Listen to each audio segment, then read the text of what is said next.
मरकुस 4:1 से 20 पद तक पढ़ने में अगुवाई कर दो और फिर प्रार्थना करना। मेरे बोले क्या? एच के भाई वचन पढ़ने में सहायता कर रहे हैं और प्रार्थना करेंगे बाद में। मरकुस 4 अध्याय 1 पद से लेके 20 पद तक। वह फिर झील के किनारे उपदेश देने लगा और ऐसी बड़ी भीड़ उसके पास इकट्ठी हो गई कि वह झील में एक नाव पर चढ़कर बैठ गया और सारी भीड़ भूमि पर झील के किनारे खड़ी रही।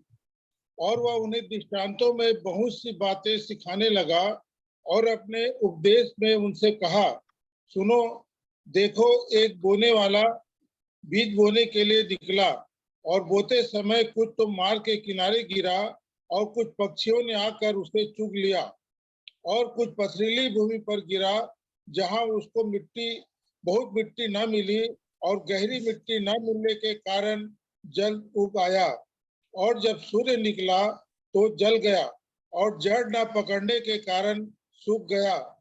और कुछ तो झाड़ियों में गिरा और झाड़ियों ने बढ़कर उसे दबा लिया और वह फल न लाया। परंतु कुछ अच्छी भूमि पर गिरा और वह उगा और बढ़कर फलवंत हुआ और कोई 30 गुना, कोई 60 गुना, कोई 100 गुना फल लाया। और उसने कहा, जिसके पास सुनने के कान हो वह सुन ले। जब वह अकेला रह गया तो उसके साथियों ने उन 12 समेत उससे इन दृष्टांतों के विषय में पूछा। उसने उनसे कहा, तुमको परमेश्वर के राज्य के भेद की समझ दी गई है, परंतु बाहर वालों के लिए सब बातें दृष्टांतों में होती है, इसलिए कि वे देखते हुए देखे और उन्हें सुझाई न पड़े और सुनते हुए सुने भी और ना समझे, ऐसा ना हो कि वे फिरे और क्षमा किए जाए। फिर उसने उनसे कहा, क्या तुम यह दृष्टांत नहीं समझते? तो फिर और सब दृष्टांतों को क्यों कर समझोगे? बोने वाला वचन बोता है जो मार्ग के किनारे के हैं, जहाँ वचन बोया जाता है, ये वे है कि जहाँ उन्होंने सुना तो शैतान तुरंत आकर वचन को जो उनमें बोया गया था उठा ले जाता है।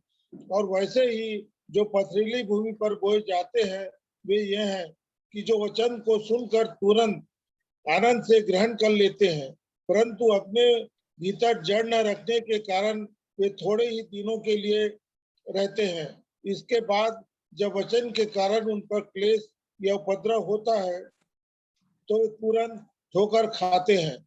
और जो झाड़ियों में बोए गए ये वे हैं जिन्होंने वचन सुना और संसार की चिंता और धन का धोखा और सब वस्तुओं का लोभ उनमें समाकर वचन को दबा देता है और वह निष्फल रह जाता है। और जो अच्छी भूमि में बोए गए ये वे हैं जो वचन सुनकर ग्रहण करते और फल लाते हैं, कोई 30 गुना, कोई 60 गुना और कोई 100 गुना। परमेश्वर इस वचन के पढ़े और सुने जाने पे आशीष दे। आमीन। आइए प्रार्थना करें।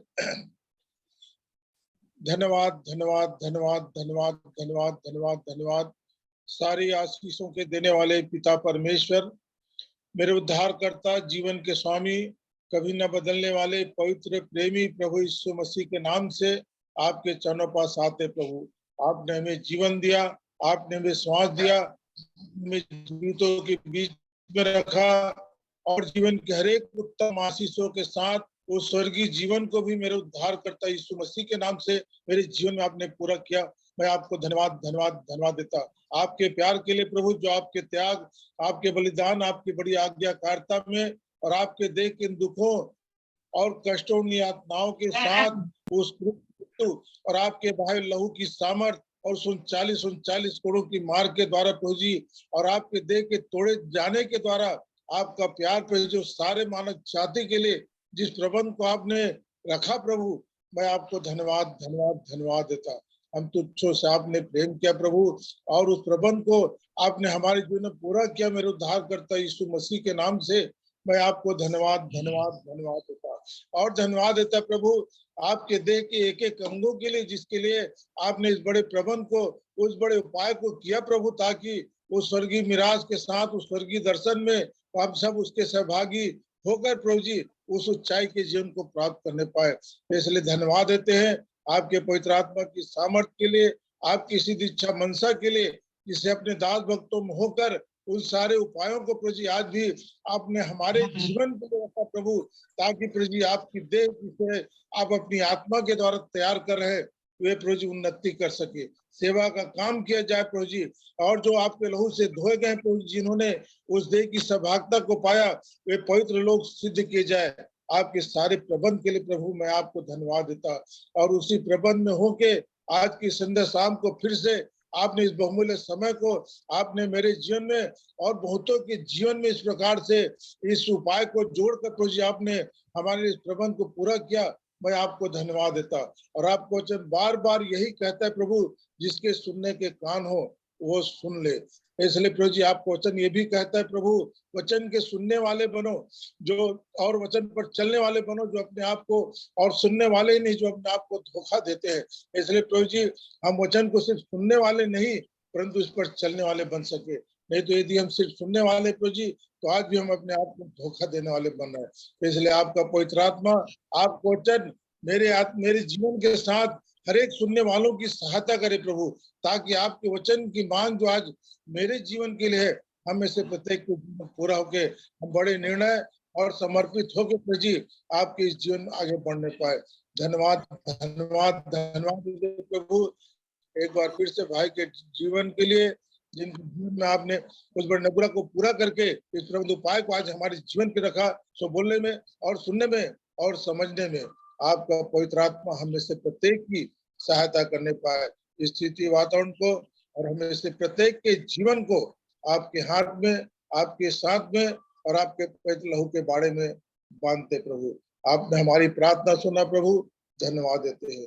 सारी महिमा सारी इज्जत आपको देते हैं। दुआ मेरे उद्धार करता यीशु मसीह के नाम से मांगते हैं, सुनिए और ग्रहण करिए। आमीन आमीन आमीन। धन्यवाद करता हूँ परमेश्वर पिता का, प्रभु यीशु मसीह के सामर्थी नाम में मेरे सब आदरणीय प्रिय भाई बहनों को जय मसीह की कहता हूँ। जय मसीह। और धन्यवाद का विषय ये है कि परमेश्वर प्रभु यीशु मसीह हमें अपने वचन में लगातार लेके चल रहे हैं, क्योंकि अपने जीवन में परमेश्वर के वचन के द्वारा जो काम होता है और उसको जब हम देखते हैं, एक खुशी और एक आनंद प्राप्त करते हैं। और जब हम इन्हीं वचनों को, जो दूसरे के लिए उद्धार का कारण है, बोझ रखते हुए प्रार्थना करते हुए उन तक पहुंचाते हैं, धन्य ही है वो पांव, क्या ही सुहाने हैं जो सुसमाचार को लाते हैं। और आप लोग इस बात को समझ गए हैं, समझ रहे हैं कि परमेश्वर का वचन जो मेरे लिए उद्धार का कारण है, यही वचन आज बहुतों के लिए भी उद्धार का कारण है। और एक बड़ी अच्छी बात वचन में है, पढ़ो ज्योति इसी का 25 पद को जी। मत्ती 13 अध्याय, मरकुस 4 अध्याय उसका 25 वचन। मरकुस 4 अध्याय उसका 25 वचन। क्योंकि जिसके पास है उसको दिया जाएगा, और जिसके पास नहीं है उससे वह भी जो उसके पास है ले लिया जाएगा। ये अद्भुत बात है। आपके पास है, आपको और दिया जाएगा। और नाप नाप के नहीं दिया जाएगा, क्योंकि जो हम देखते आ रहे हैं और हम इसे पकड़ते भी जा रहे हैं कि प्रभु ने मुझे स्वर्ग योजना के लिए बुलाया है, और जब उसने मुझे स्वर्गीय बुलाहट दी है और पवित्र आत्मा के द्वारा जो मेरे आत्मा में चलने में मेरे लिए सहायक है, जो इस बात की लगातार सहायता कर रहा है कि पवित्र आत्मा मुझे परमेश्वर की योजना में, परमेश्वर के स्वर्गीय प्रबंध में लेके चल रहा है। और उसके लिए प्रयोग जो सबसे बड़ी बात है, जिसको सब आप धीरे धीरे पकड़ते चले जा रहे हैं, वो है परमेश्वर का वचन। आप इस वचन पर कितना भरोसा कर सकते हैं? आप इस वचन को अपने जीवन में कितना स्थान दे सकते हैं? क्योंकि ये परमेश्वर का वचन है। दूसरी बात, आप अपने जीवन में वचन को जब देने वाले बनते हैं तो उसके लिए आपके अंदर कुछ के लिए बोझ आता है, और कुछ ऐसे भी मिल जाते हैं जिनके बारे में आप कुछ भी नहीं जानते। बिल्कुल नए व्यक्ति से नए समय में मुलाकात हो जाती है और आपके अंदर उनके लिए एक बोझ शुरू हो जाता है। जैसे अभी 3-4 दिन पहले मैं पत्नी के साथ में बाहर बैठा हुआ था। हमारे पड़ोस में जो है वो बाहर निकली और वो आगे बैठे हुए लोगों को देख रही थी, उन तक वो जाना चाहती थी। और उसी बीच में मैंने उसको नमस्कार कहा और नमस्कार के उत्तर में वो बगल में आ गई। एक कुर्सी खाली थी, मैं बोला बैठिए। नहीं, बोला मैं जाऊंगी। ठीक है। पर वो खड़े खड़े हमारी उससे बातचीत शुरू हुई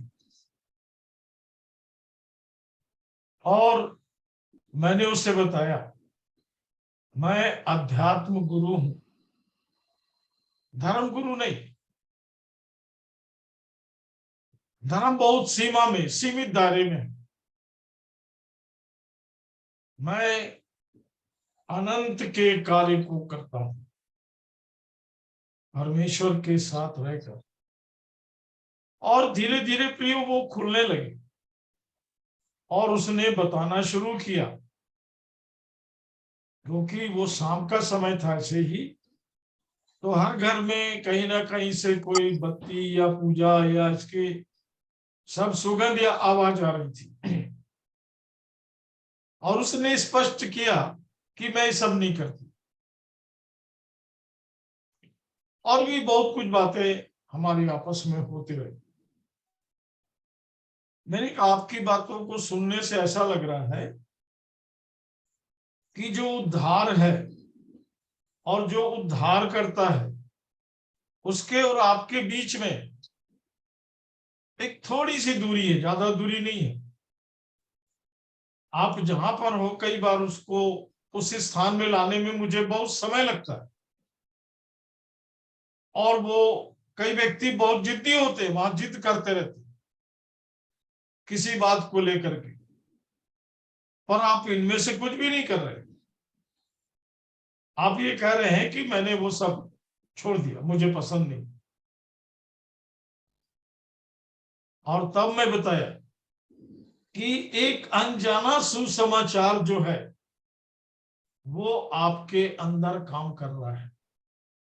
एक अनजानी खोज है जिसके आपको वो ज्ञान नहीं है, पर आपके अंदर से कोई उस चीज की खोज कर रहा है। और वो मैं आपको बताऊंगा। हमारी बहुत देर तक बात होती रही, इतने में बच्चे लोग आवाज देने लगे बार बार कि खाना निकल गया है, आ जाओ, क्योंकि खाने का समय हो गया था। तो वो बेचारी खड़े होकर हमारी तरफ देखती रही। अब उस दिन के बाद से उससे मेरी मुलाकात नहीं हुई, पर मेरे अंदर उसके प्रति एक लालसा बनी हुई कि मैं उसको प्रभु के वचन को सुना। बस उसी समय से मेरे अंदर एक बात आ गई, प्रभु का वचन, प्रभु का वचन। और तब मैं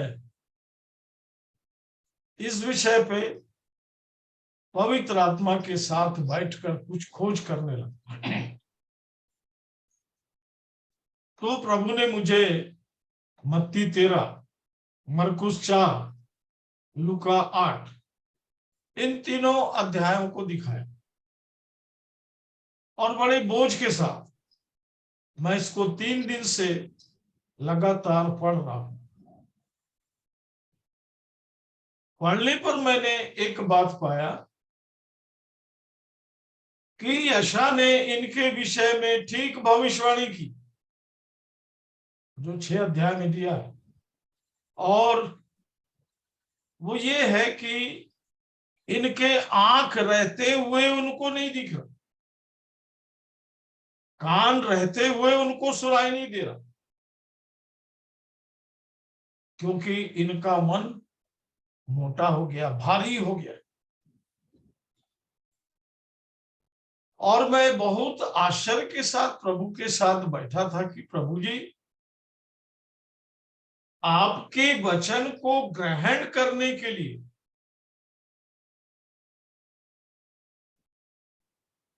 कितनी ताकत लगाना पड़ता है। दूसरी दुनिया की किसी भी बात को कोई भी व्यक्ति कुछ भी करे, सारा संसार उसका साथ देता है, पर जैसे ही आप वचन को ग्रहण करते हैं, सारा संसार आपका विरोधी हो जाता है। इसका कारण है, जैसे ही वचन आपके जीवन में काम करता है, प्रभु आपको धीरे धीरे संसार से भी अलग करना शुरू करता है, संसार से बाहर निकालता है। और जब आपको निकालता है तो ये बताते जाता है कि मैं संसार का नहीं हूं, मैंने तुमको संसार में से चुना है। समझेंगे इसको, मैं संसार का नहीं हूं, पिता ने मुझे भेजा है। पिता ने यहां घूमने के लिए और हमसे दोस्ती करने के लिए नहीं भेजा, उसने इसलिए भेजा है कि हम उद्धार पाए। उद्धार में बहुत सी बातें हैं प्रिय, कभी इसके विषय में भी देखेंगे। उद्धार सिर्फ एक शब्द नहीं है, उसके भीतर में बहुत सी चीजें हैं जिन्हें हमको निकालना है,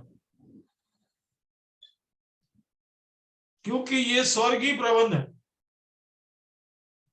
एक मनुष्य के साथ जब किया जाता है तो उसके मनुष्यत्व को खत्म किया जाता है कि उसमें ईश्वरत आ जाए।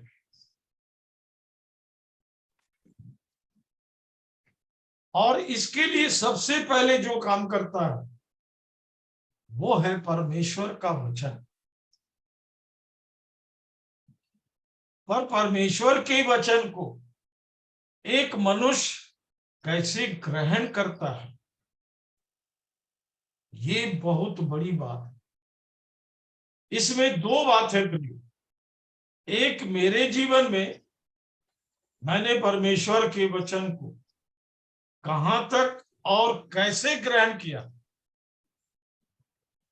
दूसरा, मेरे द्वारा कोई यदि वचन को ग्रहण कर रहा है, वो कहां तक ग्रहण कर रहा है, कैसे ग्रहण कर रहा है। क्योंकि अभी भी इसमें बहुत से ऐसे लोग हैं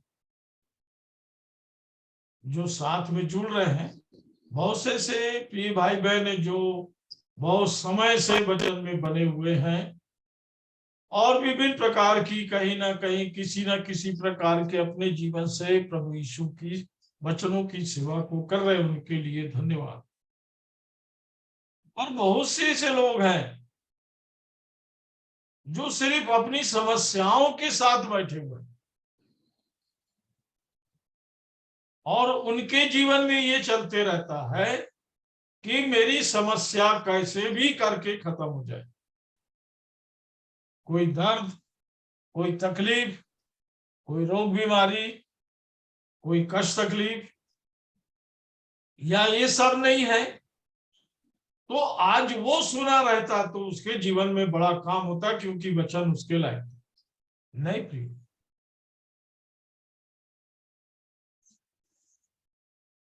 किसान जब बीज बोता है तो हल चलाकर और अच्छी भूमि में बोता है। कोई भी किसान मार्ग के किनारे बीज नहीं फेंकेगा, कोई भी किसान चट्टान पर बीज नहीं फेंकेगा, और कोई भी किसान झाड़ी में बीज नहीं फेंकेगा। पर ये परमेश्वर का वचन और यीशु मसीह अपने मुख से इसको बोल रहे। तो चेलों ने घर में आकर, एकांत में आकर उनसे पूछा, तू लोगों से दृष्टांत में ही क्यों बातें करता?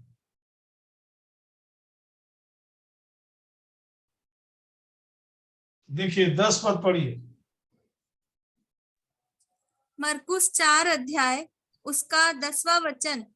जब वह अकेला रह गया तो उसके साथियों ने उन 12 समेत उससे इन दृष्टांतों के विषय में पूछा।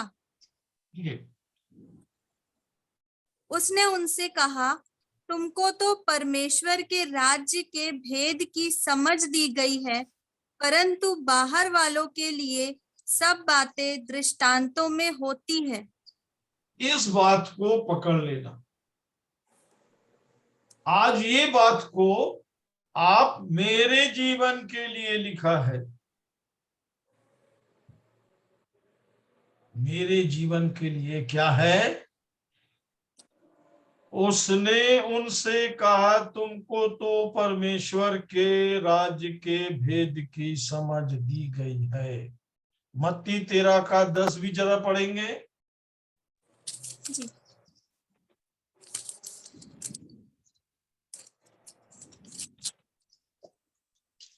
मत्ती 13 अध्याय 10वां वचन।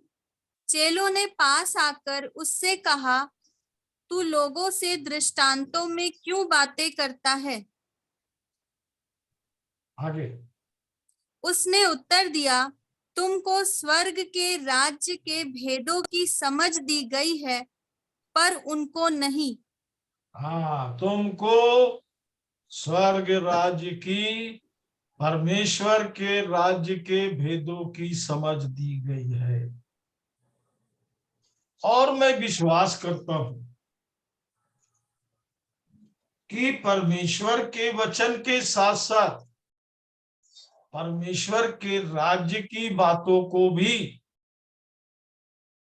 आप समझने लग गए हैं, और समझना पड़ेगा प्रियो, क्योंकि मैं इन बातों को आपके सामने खोल खोल के रख रहा हूं। और यहां तक की निश्चयता आपके जीवन में हो कि मुझे स्वर्गीय बुलाहट में बुलाया गया है, मैं स्वर्गीय प्रबंध में हूं। क्योंकि मत्ती 13 को जब आप पढ़ेंगे तो उसमें बार बार स्वर्ग का राज, स्वर्ग का राज, स्वर्ग का राज। मत्ती की पुस्तक पूरी स्वर्ग के राज्य से भरी हुई है। स्वर्ग के राज्य से शुरू होती है और स्वर्ग के राज्य में समाप्त होती है। ये सब आपको परमेश्वर की ओर से समझ में कोई कमी नहीं होना चाहिए, क्योंकि ये परमेश्वर का प्रबंध है कि आपको परमेश्वर का ज्ञान, परमेश्वर का कार्य, परमेश्वर का राज्य, इन सब बातों को आप वैसा ही समझते जाएं कि आपके सामने सब खुला और बेपरद है। आपको कोई बात समझ में नहीं आती, मैं धन्यवाद देता हूं, आज मेरे साथ में बहुत से ऐसे भाई बहन हैं जो इस राज्य के नागरिक हैं। इस राज्य के लिए वो आपकी समय समय पर मदद कर सकते हैं। इसलिए आप अपने में से थोड़ा सा बाहर निकलिए, अपने दायरे, अपने सीमाओं से थोड़ा सा बाहर निकलिए, क्योंकि स्वर्ग के राज्य की व्यवस्था ही यही है। मत्ती 13 का पहला वचन पढ़ना जरा। मत्ती 13 अध्याय उसका पहला वचन। उसी दिन यीशु घर से निकलकर झील के किनारे जा बैठा आगे। और उसके पास ऐसी बड़ी भीड़ इकट्ठी हुई कि वह नाव पर चढ़ गया और सारी भीड़ किनारे पर खड़ी रही। हाँ, क्या समझे? वो पानी में था, वो नाव में था, लोग मट्टी में खड़े थे। अभी बहुत अंतर था प्रिय। यीशु के बैठने और लोगों के खड़े होने में बहुत अंतर था। ये मरकुस में भी पहले पद में इसी लिखा है। वो नाव में और पानी में थे, बहुत बड़ी भीड़ थी, भीड़ की भीड़ उसके पास आती थी और चेले उस भीड़ को देख के परेशान हो जाते थे।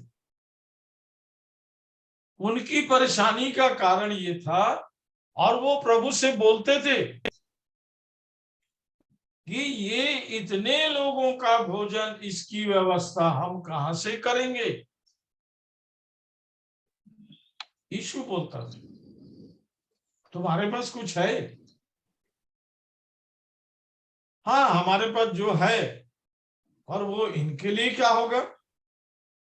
क्या है तुम्हारे पास? 5 रोटी 2 मछली। ठीक है, बोला बैठा दो लोग। बैठा दिया, खिला दिया, 12 टोकरी बच गए। सबको आश्चर्य हुआ। पर प्रियो, मैं बताना चाहता हूं, वही भीड़ को जब उसने वचन सुनाया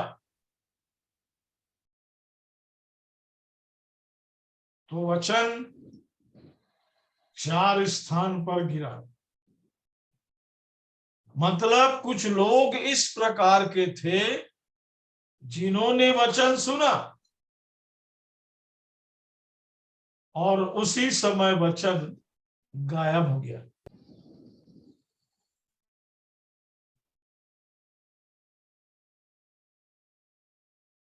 मैं अपने जीवन में जानता हूं कि बहुत सी ऐसी जगह है जहां प्रचार किए थे और बड़ा भरोसा था। एच के भाई भी ये काम कर रहे हैं, हेम भाई भी और हेमंत भाई जो साथ में जुड़े हैं, इनका भी अभी अनुभव हो गया होगा कि जब दोबारा वहां जाते हैं तो लोग उस दशा में नहीं मिलते। वो पूर्ण रीति से संसार में बड़े नामी सम्मानी बहुत आदरणीय बहुत सी बात हो जाती, क्योंकि वो अपने जीवन से हमेशा संसार में ही कुछ खोजते हुए पाए जाते हैं। और यही नहीं, प्रार्थना करने वाला कोई मिल गया, वचन सुनाने वाला कोई मिल गया, तो उससे यही कहेंगे, ब्रदर हमारे बच्चे के लिए प्रार्थना कीजिए कि फर्स्ट डिवीजन में पास हो जाए। ब्रदर हमारी लड़की बहुत समय से बैठी, प्रार्थना कीजिए कि उसके लिए अच्छा लड़के का अच्छा घर का बंदोबस्त हो जाए। और सिर झुका के जल्दी से प्रार्थना करने लगते, प्रभु तू ये आशीष इस घर को दे। ले लिया उन्होंने आशीष और वचन।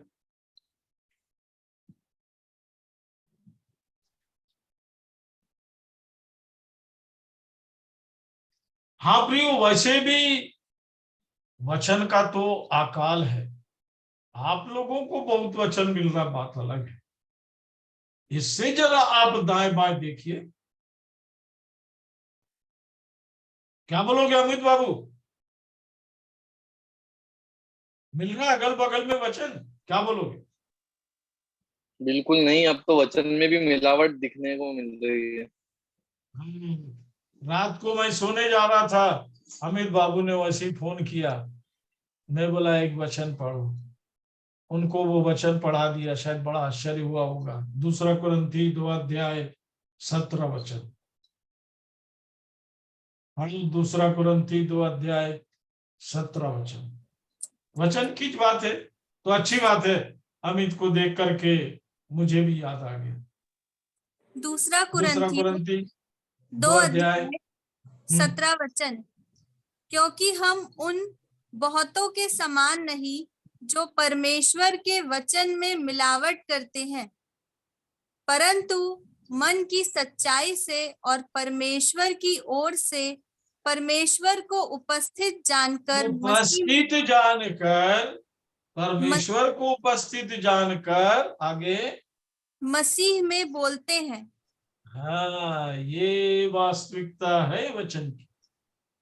मसीह में बोलते हैं, पुनरुत्थान में बोलते हैं, और वचन के साथ जो एक अद्भुत बात बनी हुई है, इसको हमको समझना है दोनों तरफ से। वचन को कहने के लिए भी, क्योंकि मेरा ये भरोसा है कि हम में से हर एक कहीं ना कहीं किसी ना किसी को वचन सुनाने के लिए बोझ के साथ, प्रार्थनाओं के साथ परिश्रम करते हैं, और हमें ये मौका बार बार मिलता है कि हम परमेश्वर के वचन को अवसर मिलता है कि प्रचार करें। प्रचार में 2 बात होती है, सामने वाला क्या सुन रहा है नहीं सुन रहा है, पर मेरे जीवन में पवित्र आत्मा प्योर वचन को डालता है, जिससे मेरा समर्पण और ज्यादा प्रभु में होते जाता है, और ज्यादा प्रभु के निकट में मैं आने शुरू करता हूं। पर इन सब से भी बढ़ के एक बात है, मरकुस 4 अध्याय 15 वचन। मरकुस 4 अध्याय उसका 15 वचन। जो मार्ग के किनारे के हैं, जहां वचन बोया जाता है, ये वे हैं कि जब उन्होंने सुना तो शैतान तुरंत आकर वचन को जो उनमें बोया गया था उठा ले जाता है। एक बड़ा प्यारा शब्द आया इसमें, शैतान अपना काम कैसे करता है? तुरंत तुरंत। कई लोग यहाँ पर वचन प्रचार कर रहे हैं, मैं वचन प्रचार कर रहा हूं, जो भी प्रभु का दास है वचन प्रचार कर रहा हूं, उसका ध्यान हो सकता है कहीं और लगा हो, और वो सिर्फ गर्दन ही ला रहा है, बाइबल पकड़ के बैठा हुआ है।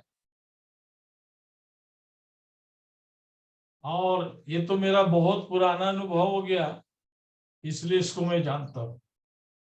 बाइबल के खोलने से मुझे मालूम हो जाता है कि बाइबल खुला है कि नहीं, फिर उसने कहाँ खोला है। और उसी व्यक्ति को कई बार मैं बोल देता हूं, भाई आप पढ़ो। अरे कहाँ से पढ़ना है भैया, वो कौन सा है, वो तो हम खोले नहीं, बाइबल ही नहीं खोले। तो वहां क्या कर रहा है वो? तो मैं जो बताना चाहता हूं, एक मनुष्य जो अंधकार में है, पाप में है, मृत्यु में है, विनाश में है, वो जल्दी वचन को ग्रहण नहीं करता, क्योंकि वो पहले से ही भरा हुआ है। और हो सकता है कि उसकी आंखें खुली हों, सब देखते हुए भी ना देखे। कान से वचन अंदर जा रहा है, पर पता नहीं कहां जा रहा है, क्योंकि मैं ये नहीं बोल सकता कि एक कान से सुना दूसरे से निकाल दिया, क्योंकि दोनों कान सुनने के लिए बना।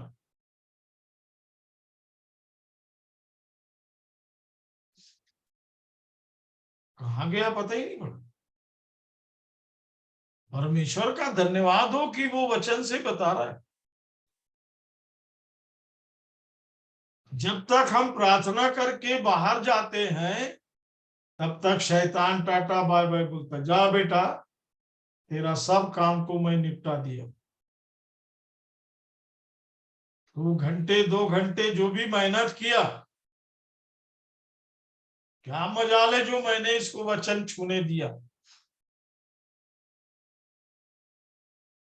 मार्ग के किनारे का वो है जो रौंदा गया, चिड़ियों द्वारा खाया गया और समाप्त हो गया, कुछ भी हाथ नहीं लगा, कुछ भी हाथ नहीं लगा। होता है मसीह भाई कई बार ऐसी बात है, मसीह भाई कई बार ऐसा होता है, प्रचार करते और हाथ कुछ भी नहीं लगता। नहीं मिलता जी। फिर दूसरा ये है, कई बार हम लोग उल्टा घड़ा में पानी डालते रहते हैं, मतलब बीज जो है चट्टान में गया, जल्दी निकल गया,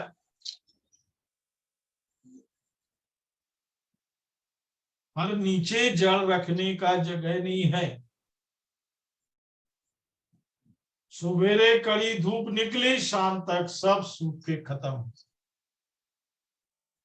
कठोर परमेश्वर के वचन को काम नहीं करने देते।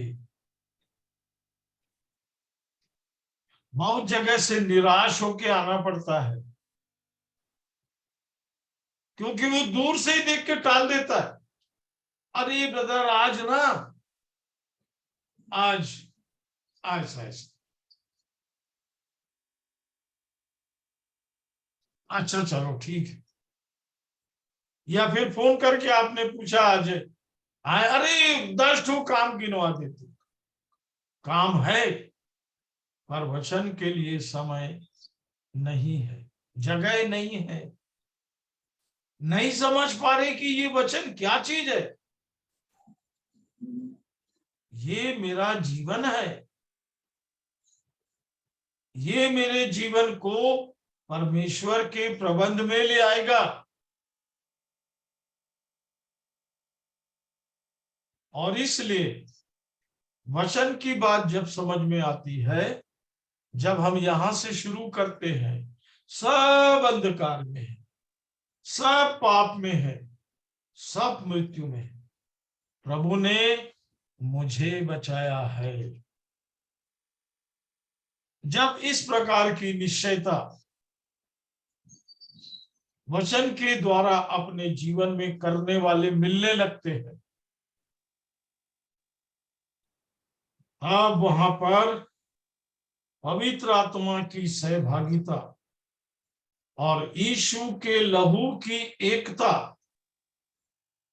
यीशु के लहू की एकता का मतलब है वो स्वर्गीय ब्लड ग्रुप है, एक ही ब्लड ग्रुप है वो।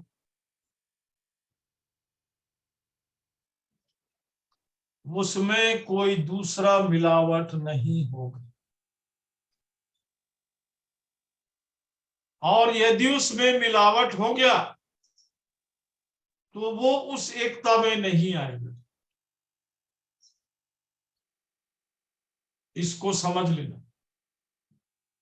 मैं बार बार एक बार बोल रहा हूं ना कि धीरे से मुझे आपको आगे लेके चलना है, धीरे धीरे लेके चलना।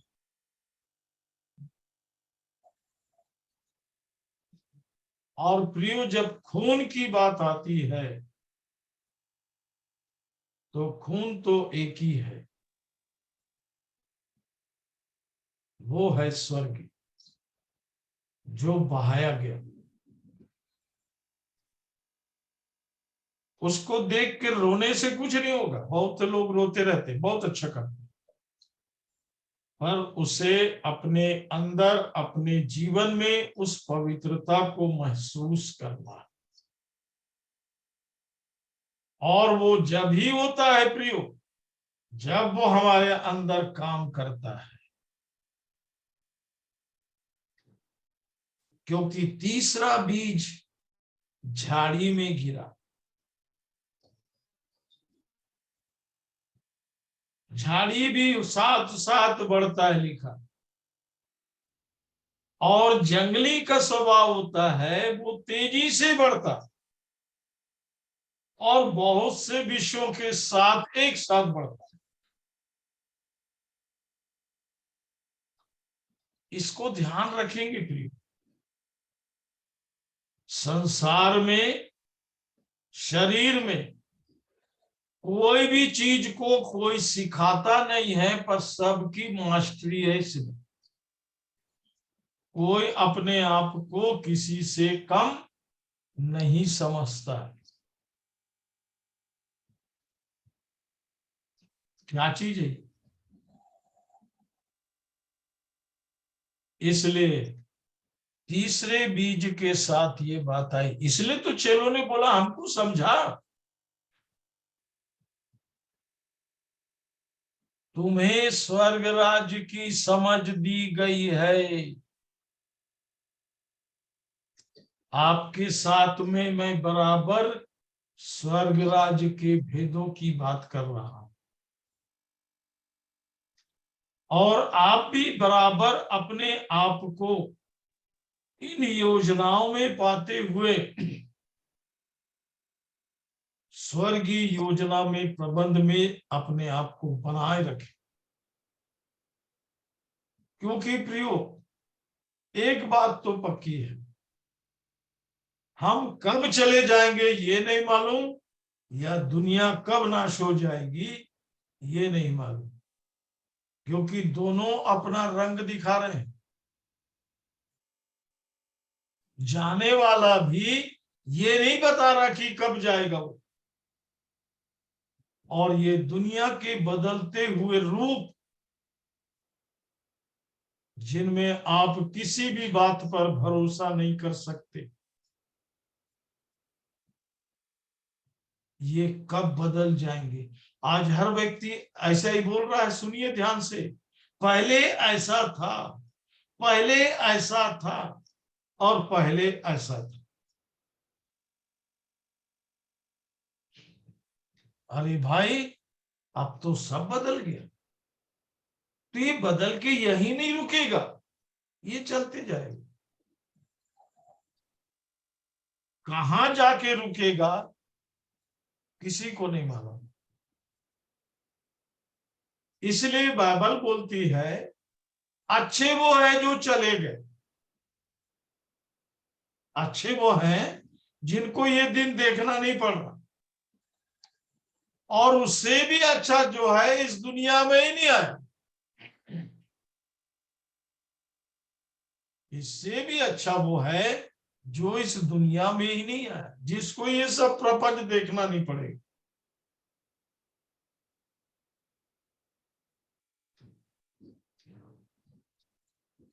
चौथा प्रियो,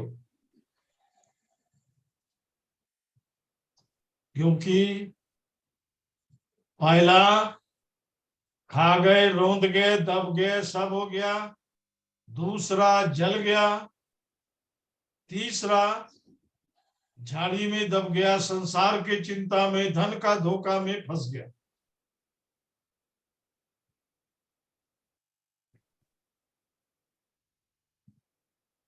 तीसरा में, अब ये सबको मैं नहीं बता रहा हूं, क्योंकि जब इनको बताने लग जाएंगे तो आपको मालूम है हमारी आंखों के सामने ऐसे सब दिखने लग जाएगा।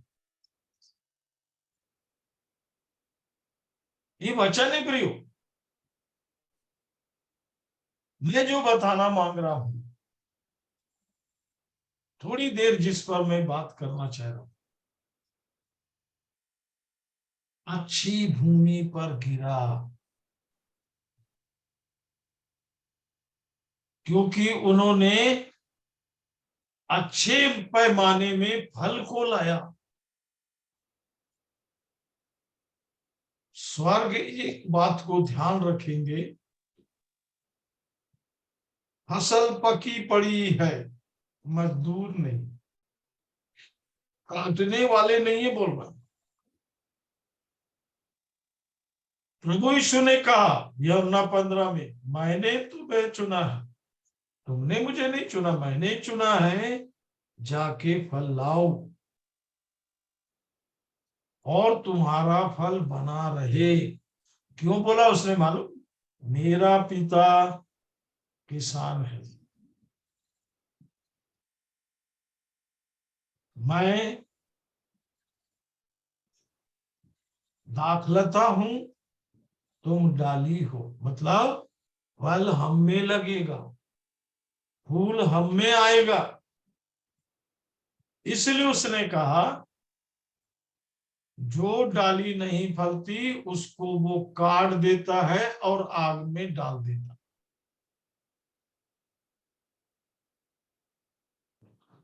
और इसलिए प्रियो,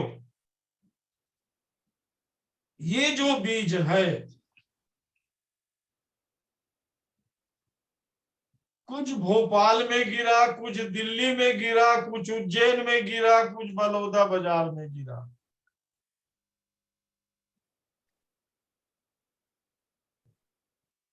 कुछ शहडोल में गिरा, कुछ भिलई में गिरा, और कुछ पूना में गिरा। माधुरी बहन, कुछ पूना में गिरा। अब ये जो बीज है, बीज का एक स्वभाव है प्रिय। पहला कुरिन्थी 15 अध्याय 38 पद। पहला कुरिन्थी 15 अध्याय 38 पद। पहला कुरिन्थियों 15 अध्याय उसका 38 पद। परंतु परमेश्वर अपनी इच्छा के अनुसार उसको देह देता है, और हर एक बीज को उसकी विशेष देह। हर एक बीज को उसकी विशेष देह कब देता? आगे, सब शरीर एक समान नहीं, मनुष्यों का शरीर और है, पशुओं का शरीर और है, पक्षियों का शरीर और है, मछलियों का शरीर और है। आगे आगे आगे। स्वर्गीय देह है और पार्थिव देह भी है। हाँ, आपकी कौन सी देह है। आगे। परंतु स्वर्गीय देहों का तेज और है, और हाँ, और पार्थिव देव का। और पार्थिव का और आगे। सूर्य का तेज और है, चांद का तेज और है, और तारागणों का तेज और है, क्योंकि एक तारे से दूसरे तारे के तेज में अंतर है। अंतर है, इसको समझेंगे कैसा अंतर है। आगे। मुर्दों का जी उठना भी ऐसा ही है। हाँ, आगे।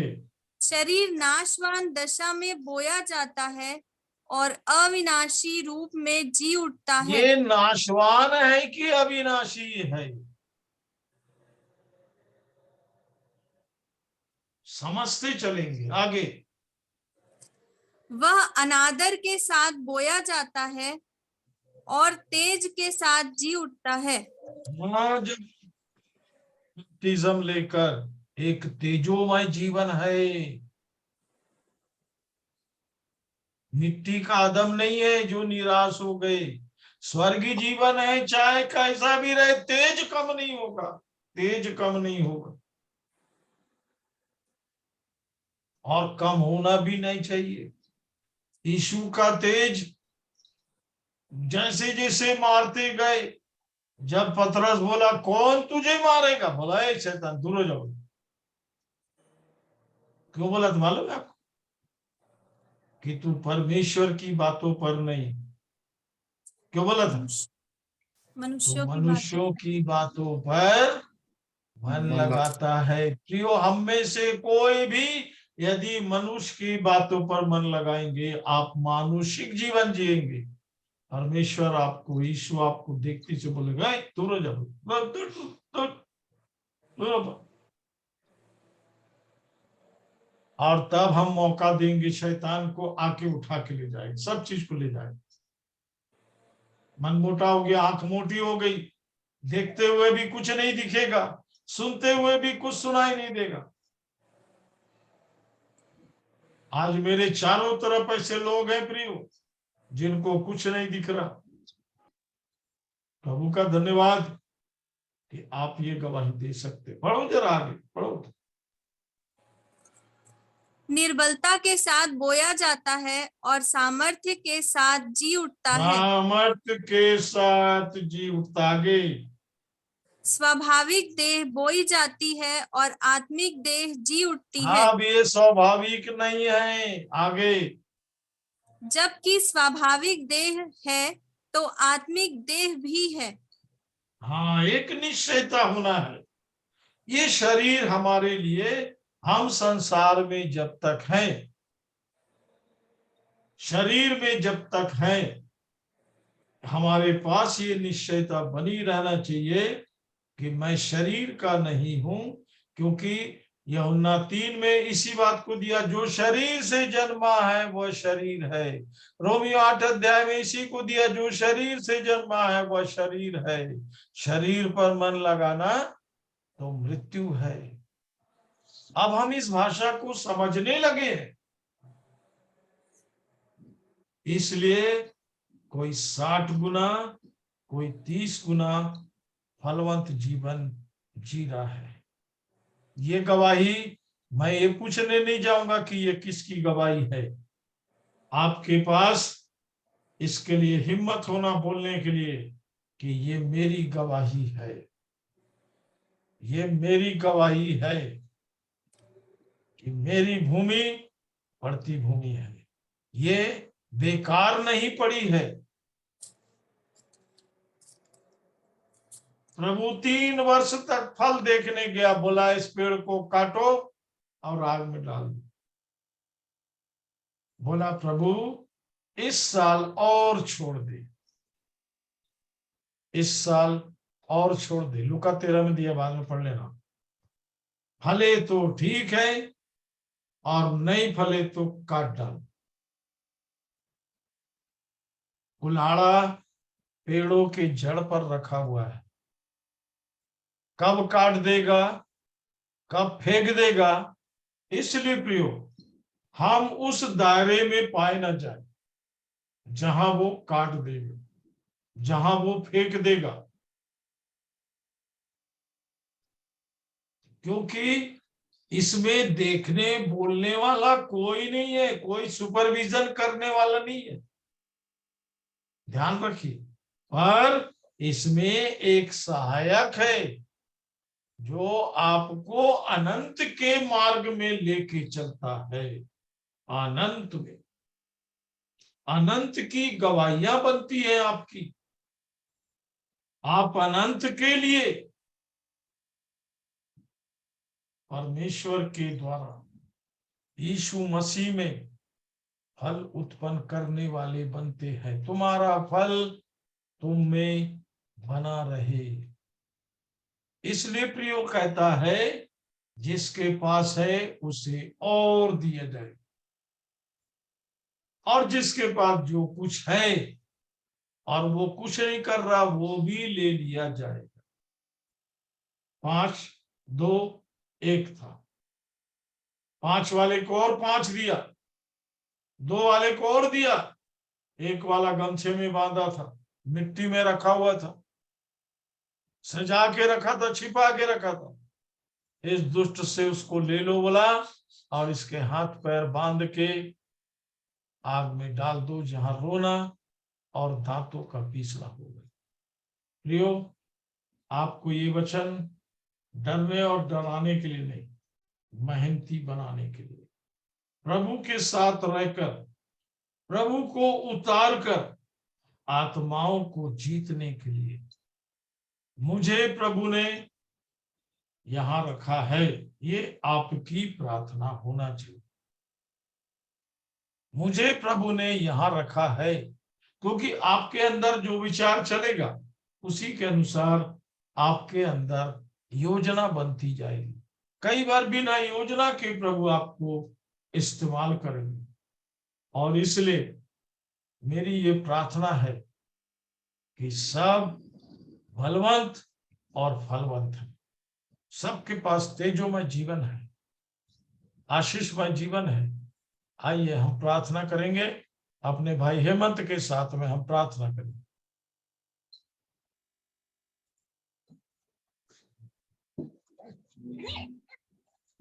प्रार्थना कर रहा हूँ।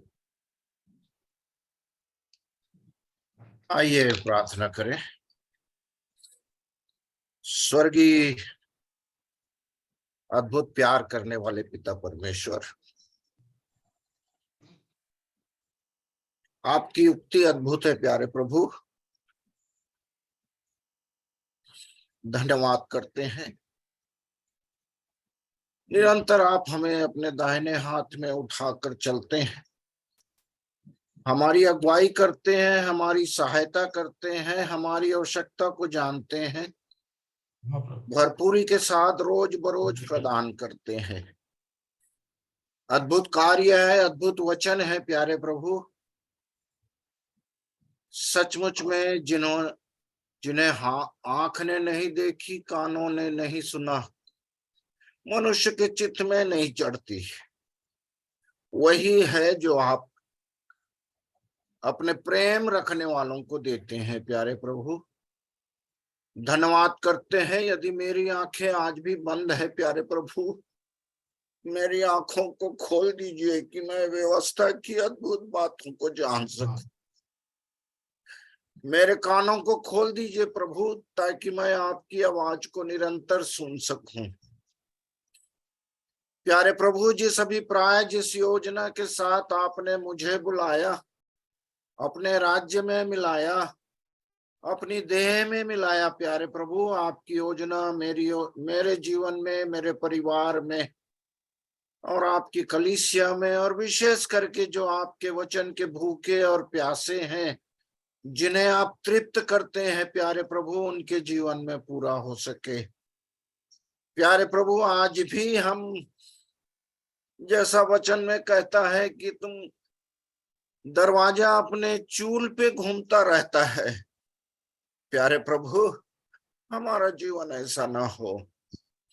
अवश्य प्यारे प्रभु अपने घरों से, अपने दायरों से बाहर निकलें प्यारे प्रभु, और आपसे दुआ प्रार्थना करके आपकी आत्मा की अगुवाई को प्राप्त करके प्यारे प्रभु, जो वचन प्यारे प्रभु रोज बरोज आप हमें देते हैं व्यक्तिगत अध्ययन में, और विशेष करके प्यारे प्रभु अपने प्रियों के साथ अपने दास में होकर प्यारे प्रभु आप हमें प्रदान करते हैं।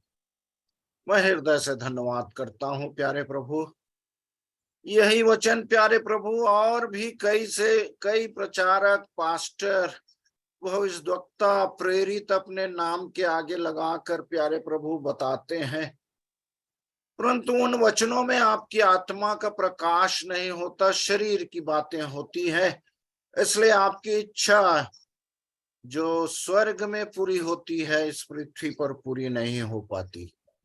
इसलिए प्यारे प्रभु आपके करीब आते हैं प्यारे प्रभु, यीशु का छाप, यीशु का वचन, यीशु का आत्मा हम प्रत्येक के जीवन में कार्य करे, जिस सुसमाचार को, जो आनंद का सुसमाचार है प्यारे प्रभु, अपने तक सीमित ना रखें, परंतु प्यारे प्रभु और भी बहुत से लोग हैं जो भटके हैं, खोए हैं प्यारे प्रभु, उनकी आंखें बंद हैं, उनके कान बंद है प्यारे प्रभु, उनकी दृष्टि, उनका मन आपसे अलग हटा हुआ है प्यारे प्रभु। ऐसे भूखे और प्यासे मनुष्यों के पास जहां आप भेजते हैं प्यारे प्रभु, हम जा सके, हम पर अनुग्रह करें, दया करें, आपकी आत्मा की भरपूरी वचन का प्रकाश प्यारे प्रभु हम प्रत्येक के जीवन में हो।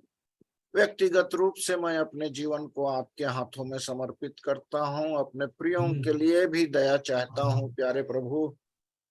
जिस बुलाहट से आपने हमें बुलाया है प्यारे प्रभु, उस बुलाहट के योग्य कार्य करें और प्यारे प्रभु हमारा जीवन फलों से लदा हो सके प्यारे प्रभु। वो शाखा यदि फल नहीं है काटी ना जा सके, आप प्यारे प्रभु समय पर समय, वर्ष पर वर्ष देते जाते हैं प्यारे प्रभु। निकम्मे ढीठ मनुष्य ना बने, परंतु आपकी आज्ञा का पालन कर सके, हम सब की सहायता करें। धन्यवाद करते प्यारे प्रभु हर बातों में, और बड़े धन्यवाद के साथ दुआ अपने उद्धार करता प्रेमी प्रभु यीशु मसीह के मधुर मीठे नाम में मांगते हैं, सुने और दया करके ग्रहण करें।